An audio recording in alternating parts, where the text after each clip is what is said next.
الحمد لله رب العالمين والصلاة والسلام على سيد الأنبياء والمرسلين أما بعد فأعوذ بالله من الشيطان الرجيم بسم الله الرحمن الرحيم الصلاة والسلام عليك يا رسول الله وعلى آلك وأصحابك يا حبيب الله الصلاة والسلام عليك يا نبي الله وعلى آلك وأصحابك يا نور الله. آج کا جو ہمارا سبق ہے وہ ایک نئی فصل شروع ہو رہی ہے جس فصل کا نام ہے حروف معانی کی تقریر. حروف دو طرح کے ہوتے ہیں. حروف دو طرح کے ہوتے ہیں. ایک حروف کی قسم ہے جسے حروف مبانی کہا جاتا ہے, حروف مبانی, اور دوسری قسم ہے حروف معانی. حروف معانی اور حروف مبانی میں فرق کیا ہے؟ حروف مبانی ان حروف کو کہتے ہیں جس سے کوئی کلمہ مرکب ہوتا ہے. مثال ہے, کوئی بھی لفظ بولے, لفظ زید ہے تو لفظ زید کن حروف سے بنا؟ زا یا دال. یہ جو زا یا دال علیحدہ علیحدہ ہے ان کو بولیں گے حروف مبانی. رجل ہے را جیم لام, یہ را جیم لام جب علیحدہ ہے تو حروف مبانی. حروف معنی کون سے ہیں؟ حروف معنی میں وہ حروف آ جاتے ہیں جن کے کوئی معنی ہوتے ہیں, جیسے حروف جارہ, حروف مشبہ بالفعل, یہ جتنے بھی حروف ہیں, ٹھیک ہے جی, حروف استفہام, یہ جتنے بھی حروف کی اقسام ہم نحو کے اندر پڑھتے ہیں یہ ساری کی ساری حروف معنی کی ہیں. حروف مبانی کون سے ہیں؟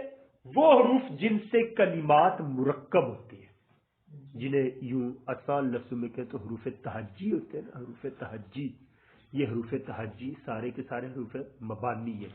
یہ خود کوئی کلمہ نہیں ہوتے, ان کا خود کوئی معنی نہیں ہوتا, یہ آپس میں ملتے ہیں, ایک کلمہ بنتے ہیں تو پھر یہ اپنا معنی دیتے ہیں, اور جب یہ معنی دیتے ہیں تو ان کی بھی اہمیت بن جاتی ہے. جب تک علیحدہ ہوتے ہیں ان کی کوئی اہمیت نہیں ہوتی, ان کا کوئی معنی نہیں ہوتا. یہ حروف مبانی ہے. تو ہماری جو آج کی فصل ہے, جو ہمارا جو سبق ہے وہ ہے حروف معنی کی تقریر میں. ان میں سب سے پہلے وہ واو کو ذکر کرنے لگی ہے. کس کو؟ واو کو. یہ جو حرف ہے نا, حرف واو, اس کا بیان کرتے ہیں کہ یہ مطلقاً آتا ہے جمع کے لیے. جب دو چیزوں کو جمع کرنا ان تو درمیان میں عربی کے اندر اصول ہے کہ واو کو لے کر آتی ہے. زید و بکر و عمر و خالد, سمجھ گئی جی. یہ جو درمیان میں واو آیا ہے اس کا مقصد ہے کہ ان سب کو ایک حکم کے اندر جمع کرنا. مثال ہے, کہا جائے جاءنی زید و بکر و عمر و خالد, تو اس کا مطلب ہوگا کہ زید, عمر, بکر, خالد یہ سارے کے سارے آنے میں برابر ہے. واو نے جس طرح زید جو پہلا لفظ ذکر کیا تھا جاءنی زید, زید کے پیچھے جا لگایا تھا, تو زید کے پیچھے جو جا آیا تھا آگے بکر کہا تو بکر کے پیچھے بھی واو نے جا کو لیا ہے. تو واو کا مطلب کیا؟ واو کس مقصد کے لیے آتی ہے؟ یہ مطلقاً جمع کرنے کے لیے. بعض لوگ یہ کہتے ہیں کہ یہ واو ترتیب کے لیے آتی ہے, جمع تو کرتی ہے لیکن ترتیب بھی قائم کرتی ہے. اسی وجہ سے امام شافعی علیہ الرحمہ نے جو آیت وضو ہے نا, فاغسلوا وجوہکم وایدیکم الی المرافق وامسحوا برؤوسکم, یہاں بھی واو آیا ہے. فرماتے ہیں ترتیب کے لیے ان کے نزدیک ترتیب شرط ہے, ترتیب ضروری ہے. اگر کسی نے وضو کرتے وقت پہلے پاؤں دھو لیے, پھر سر کا مسح کر لیا, پھر بازو دھوئے, پھر چہرہ دھویا, تو ان کے نزدیک وضو نہیں ہوگا. کیوں؟ واو آتی ہے ترتیب کے لیے, اس نے ترتیب کو قائم رکھا نہیں ہے. ترتیب ان کے نزدیک شرط ہے. ہمارے نزدیک یہ واو ترتیب کے لیے نہیں, مطلق جمع کے لیے. اگر کسی شخص نے اس سے ہٹ کر پہلے پاؤں دھو لیے، پھر چہرہ دھویا، پھر ہاتھ دھو لیے، پھر مسا کیا، وضو اس کا بھی ہو جائے گا، لیکن یہ کہیں گے کہ اس نے خلاف سنت کیا ہے. اس نے کیا کیا ہے؟ سنت کیا. سمجھ گئے جی؟ سنت تھا ترتیب وار چلنا. تو ہمارے نزدیک واؤ مطلق جمع کے لیے، امام شافعی کے نزدیک واؤ ترتیب کے لیے. ٹھیک ہے جی. اب توجہ کیجئے گا. الواو للجمع المطلق، واو آتی ہے مطلق جمع کے لیے. وقیلا، اور یہ بھی کہا گیا ان الشافعیہ رحمہ اللہ تعالی جعلہ للترتیب، امام شافعی علیہ الرحمہ نے اسے ترتیب کے لیے بنایا. امام شافعی علیہ الرحمہ نے اسے ترتیب کے لیے بنایا. وعلی ھذا، اسی پر اوجب الترتیب فی باب الوضو، امام شافعی علیہ الرحمہ نے وضو کے باب میں ترتیب کو واجب کیا ہے. وضو کے باب میں ترتیب کو وضو یعنی جو آیتیں وضو ہے ان کے اندر واو آئی ہے. 4 چیزوں کے دھونا اور مسح کرنا جہاں پر ذکر ہے ان کے درمیان ہر جگہ پر واو آئی ہے. فاغسلوا وجوہکم وایدیکم وامسحوا. سمجھ گئے جی؟ یہ واو جو آیا نا، امام شافعی علیہ رحمہ فرماتے ہیں لہذا یہ واو ترتیب کے لیے، تو وضو کے اندر ترتیب جو ہے وہ واجب. قال علماؤنا، ہمارے علماء رحمہ اللہ تعالی فرماتے ہیں اذا قال لامرأته، جب کسی شخص نے اپنی عورت کو کہا ان کلمتی زیدا وعمرا فانت طالق، اگر تو نے زید اور عمر سے کلام کیا تو تجھے طلاق ہے. فکلمت عمرا ثم زیدا طلقت، اس نے کیا کیا؟ ترتیب تو نہ رکھی لیکن کلام دونوں سے کیا ہے. ترتیب نہیں رکھی، زید پھر عمر سے نہیں، بلکہ پہلے اس نے عمر سے کر لیا پھر زید سے کیا دونوں سے ہے، لیکن ترتیب کو قائم نہیں رکھا. تو فرماتے ہیں طلقت، اسے طلاق پڑ جائے گی، اسے طلاق واقع ہو جائے گی. کیوں؟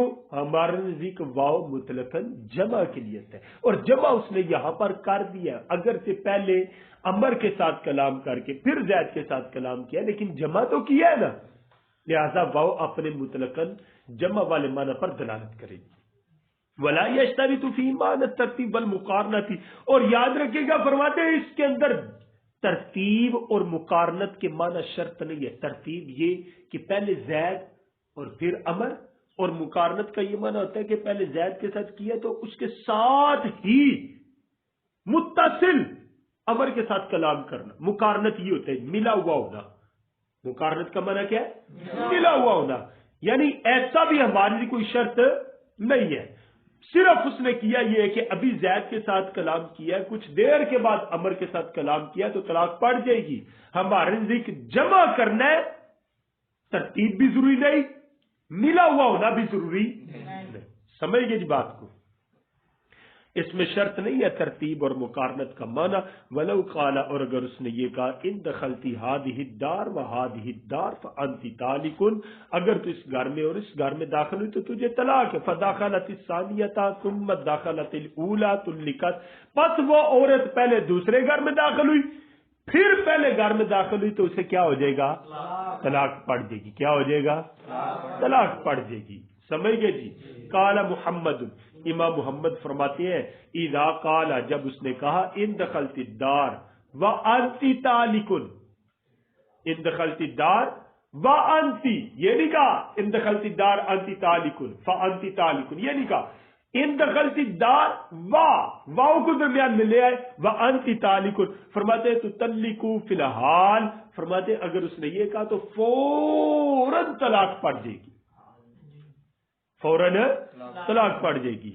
فرماتے ہیں ولو اقتدا ذالک ترتیبا، فرماتے ہیں یہاں پر اگر واو جس طرح امام شافعی فرماتے ہیں ترتیب کے لیے ہوتی، ترتیب کے لیے اگر یہ واو ترتیب کا تقاضا کرتی لترتب الطلاق به علی الدخول، تو پھر اس وقت طلاق داخل ہونے پر مرتب ہوتی. جیسے وہ عورت گھر میں داخل ہوتی تو پھر طلاق پڑتی.